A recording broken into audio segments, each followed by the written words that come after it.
Hey guys, it's Jackie. I just wanted to make a video and update you on what I'm working on. I decided that I wanted to kind of do like a progress video and show you like, not step by step, like I don't really know how I would put together a start to finish video, so I'm just kind of showing you the little bits of progress as I go, and then I'm going to show you the finished product. So basically what I'm working on is, I don't really know how to explain it, but based on what you can see here, you can see it's kind of a steampunk debutante type of thing, plus I'm mixing in some of the old Curiosity Shop stuff and some other elements. So it's just kind of whatever I felt like doing. It's, you know, it's my art, so I figure I can do what I want. So, yeah, so I just want to show you what I'm doing is I'm just working with an 8.5 by 11 inch piece of really lightweight chipboard that I mounted this piece of paper loft. I sell this paper in my store, but I did a lot to it, so you can't really see. It's really just a black piece of paper that's kind of distressed.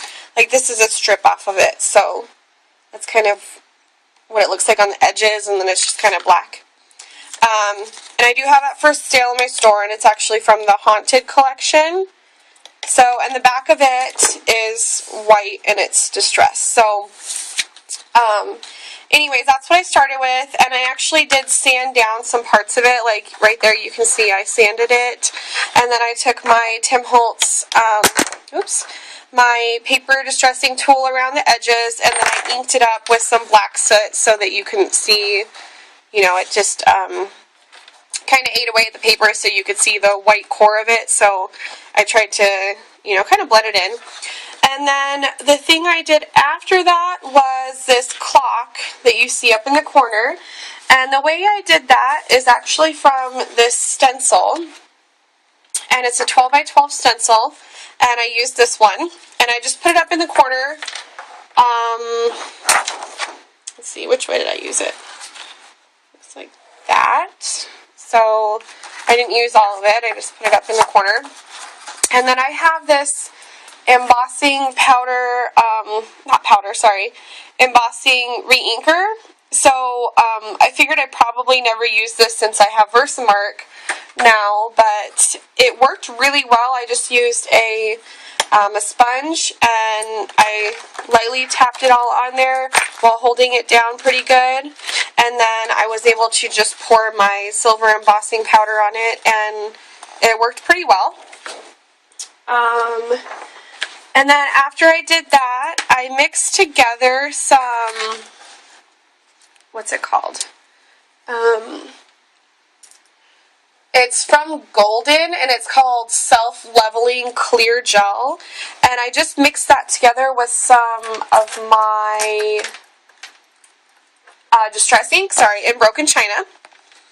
And then I have these stamp sets that I got, and I used this stamp off of the Ultimate Grunge set, and I just brushed it on there, and I stamped it.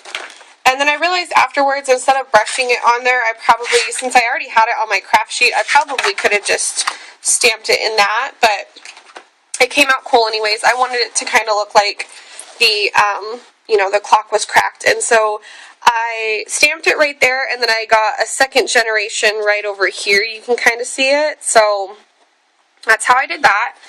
And then, let's see, so with some white, one of the dabbers, the white acrylic ink dabbers, I used this stamp from the Slight Alteration set. I used this one, and I did it this angle up here, and then I flipped it, and I did that angle right there, and then I flipped it again at a diagonal to get that one down there. I re-inked it, so to speak, each time on that one. And then this silver you see right here is this one, and I used a dabber for that one as well. Let's see, what else did I do? Then I took some gesso. I got it in like this 3-pack, and it's from Faber-Castell, if that's how you say it. It came in a 3-pack. It was on clearance. It came in a 3-pack with some glaze and with some gel medium. And so I just used my my sponge again, and I just kind of like flicked it and just, you know, went back and forth like that to get that layer down there, you see. And I did the same kind of technique, but using just black acrylic paint, and I just flicked it up there. And then I did put some crackle medium under here, but I did it really light because I just wanted like it kind of random, but I think I kind of did it a little too light because you can't really see except for maybe right there, but it's okay because I'm pretty much going to cover that up anyways. And then I just did like some brush strokes where it was kind of coming out of there. So right now this doesn't look like very much, but hopefully by the time I'm done with it, it'll look cool because this is just the background. So there's that, and then let's see, what did I do next? I think the next thing I did was cut this out, and I cut her out of, let's see, I sell this paper individually by itself in my store, and it's one of the Steampunk Debutante papers, and I cut her out of it, and then I just went over her hair and her lips with a couple Spectrum Noir markers. Let me see if I can get that. There you go. So I just wanted those parts of her to kind of pop a little. So, and then I did her eyes blue. And I went along the edges with some of the walnut stain distress ink, and I wanted it to kind of, I actually just used the, I just used the ink pad itself. So, like on the parts right there, because I wanted it to look like that, I would just take the ink pad and I would just go like that, kind of in, you know? So, I wanted it to look like that. She is probably going to be one of the centerpieces on this. And then I fussy cut this out from the old Curiosity Shop 8x8 inch paper pad, which I do have for sale, but I'm running out of them because they've been selling like hotcakes. So I don't know how many I have left right now, but I cut her off of this particular page. So that's where she was. And yeah, so I'm not really sure where I'm going to use this yet, and I'm not sure if I am going to even use it on this project, but I liked it, so I cut it out, and then I did go along the edges a little bit with a sponge and some walnut stain. So there's that. And then this right here is actually 2 different Stampers' Best stamps, and one of them is this dress form, corset dress form. And one of them is from the Wings Rubber Stamp Collection.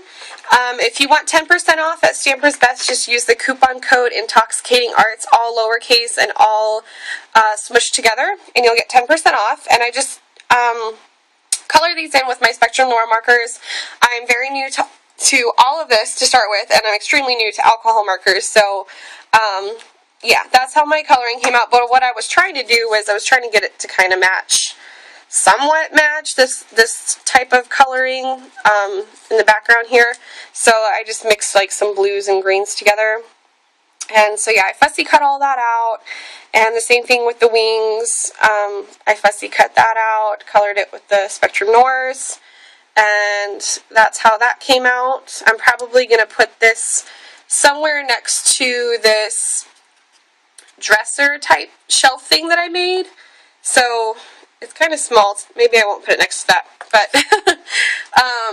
I made this just out of some black craft foam, and I tried to kind of cover it up with some of that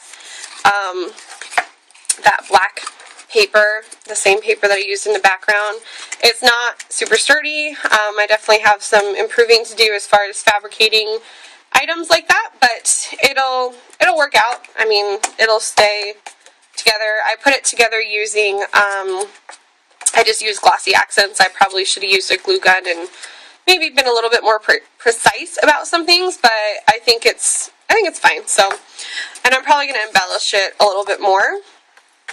And what will be on top of this is I have this little bottle right here that I cut this image out from the old Curiosity Shop off of the same page. It was right up there.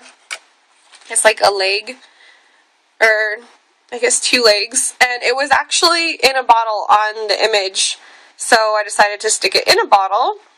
And then since I was going with that, I decided to cut out one of the butterflies, which this butterfly is from a different page, and I just have it hanging in there. I had one of those like eyelet hook type things that I just screwed up into the cork, and then I had some fishing line from when I had bought some glass pearls, and so I just knotted it up and I stuck it in there, and then I just put some of those little glass pearls in there with it.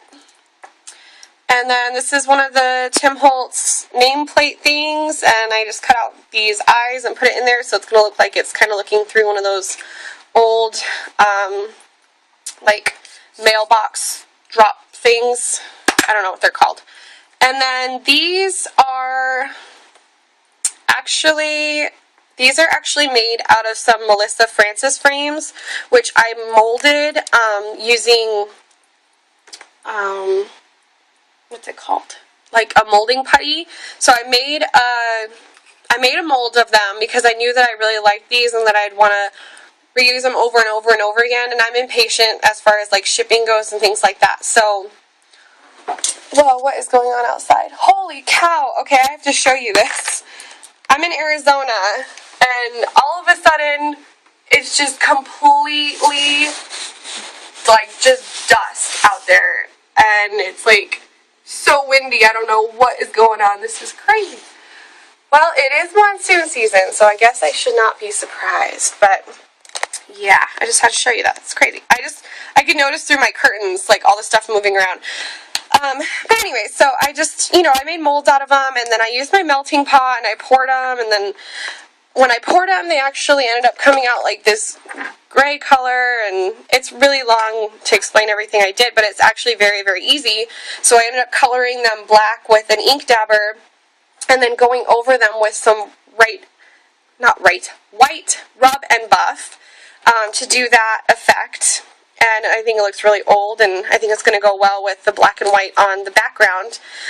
So then what I did is, from the same piece of paper that I got her out of, I cut these 2 ladies.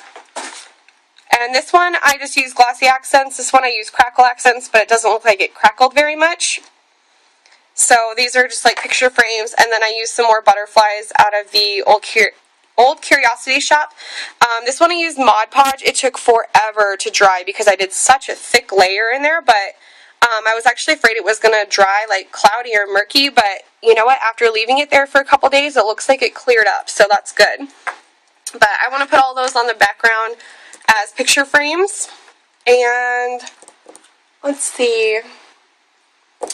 I think that's all I've done so far. It took me like forever to do that. I think a lot of it had to do with the cutting, but it was very relaxing. So, oh, and then I have these washers that I colored with some alcohol ink.